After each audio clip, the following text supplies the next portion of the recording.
Prime Minister said the PNP wrecked Jamaica. Is that true or false, everybody? Comment and tell me. Get this video to 1,000 likes. Share the video and subscribe to the channel. Alright? So the Prime Minister in this video says that the PNP has done bad for Jamaica and wrecked the economy. Is that true or false? Drop your answer in the comment section. Press the like button, everybody. And of course, welcome to the final segment inside a Blessing Sunday. Yeah, everybody. So, welcome.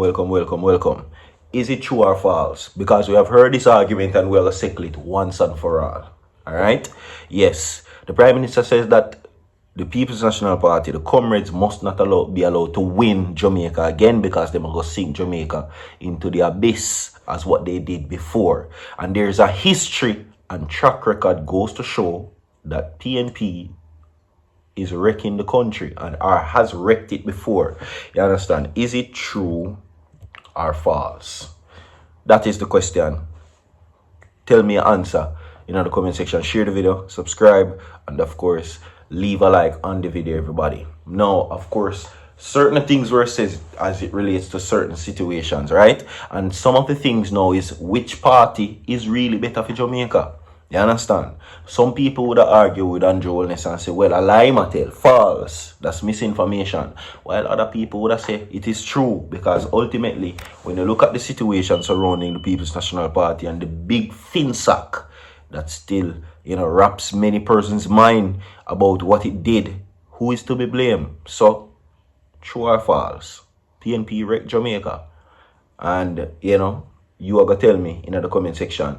Now, Andrew Holness says that the PNP must accept their economic legacy. He's saying that they have left a legacy of destruction. Tell me inside of the comment section, everybody. Okay, let's go. Now, recently, an opposition senator attempted to distort economic data, hoping to obscure the record of inflation under successive political administrations. Right now, you already know, say, Damian Crawford, the matter right off the bat. You know that already. Now, the numbers tell a clear story, right? That it doesn't lie. Jamaica's inflation record reveals a stark difference in economic management between the Jamaica Labour Party, JLP, and the PNP, People's National Party.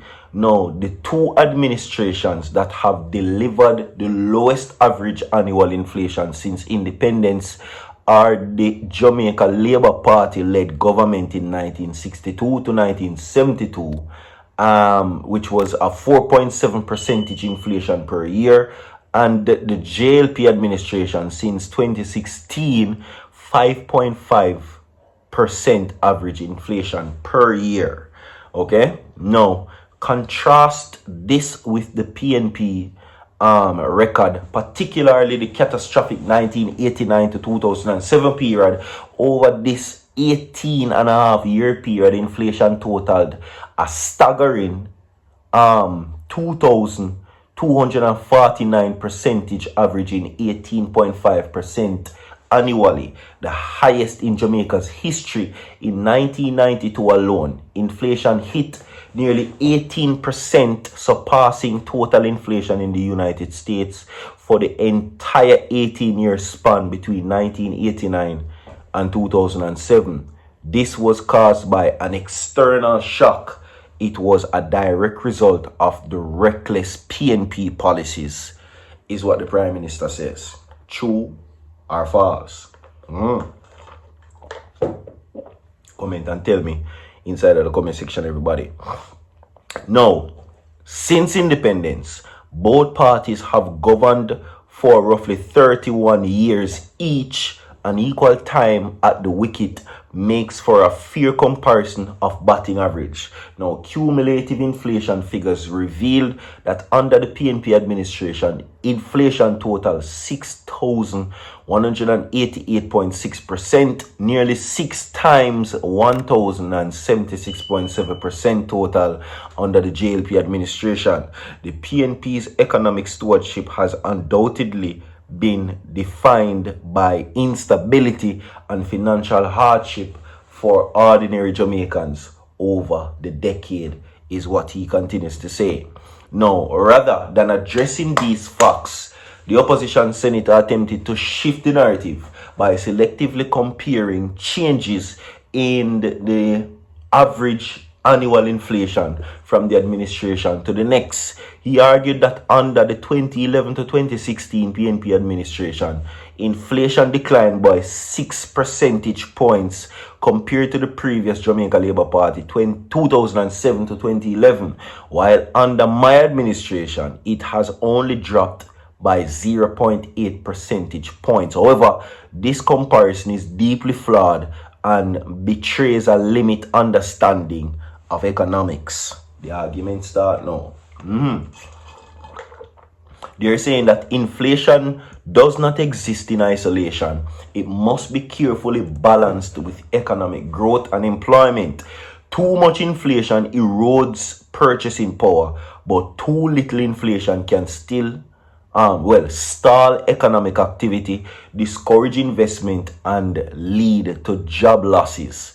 Every economy has an optimal inflation range determined by factors such as its structure, stage, development, productivity levels, labor markets conditions, and of course, susceptibility to external shock. In Jamaica, the target range of 4 to 6% was determined after thorough analysis of these factors to ensure inflation remains low enough to protect consumers while high enough to support economic expansion.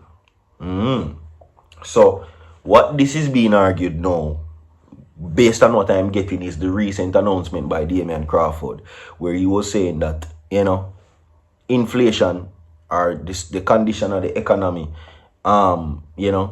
based on what the Prime Minister is saying right here, he must say the decrease under the PNP administration, it was because of how high in the 60s it was, the record height.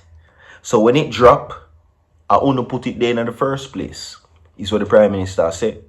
Long and short of the story. So he must say, your narrative to shift the blame from your administration to mine no make no sense. Leave a like on the video, everybody. Now, by the opposition senator or his logic, my administration would have needed to slash inflation by at least 6 percentage points to 0.3% a year, an absurd and reckless proposition. At such levels, inflation would strangle our economic activity and discourage investment and heighten unemployment risk. Right? Worse, it could trigger deflation, a far more destructive economic condition where falling prices shrink revenues, force layoffs, suppress wages, and trap economy and plunged stagnation. Now, the experience in other countries has shown that recovering from deflation is far more difficult and painful than managing moderate inflation. See there? Now, the opposition senator also conveniently ignored the global economic environment between 2011 and 2016. The US inflation averaged a mere 1.2%. See the tables, the lowest in decades. Now, this provides exceptional and favorable backdrop for Jamaica's inflation reduction in contrast between 2016 to 2025. Wow. The argument is very interesting. But the question pitches to you, the people, and whether or not you believe that inflation or the state of the economy, Jamaica overall get mashed up by the PNP, is what they're saying. They're saying that the People's National Party should be held responsible because they have left a legacy of destruction upon Jamaica. And them not for win because there's a track record to show. And that's why you just hear me I read while ago too, what the Prime Minister has shown, because he's saying that Senator Crawford's analysis and data is flawed. Okay? Drop a like on the video, share the video, and tell me true or false in the comment section. More to come down, gonna way. I will be back.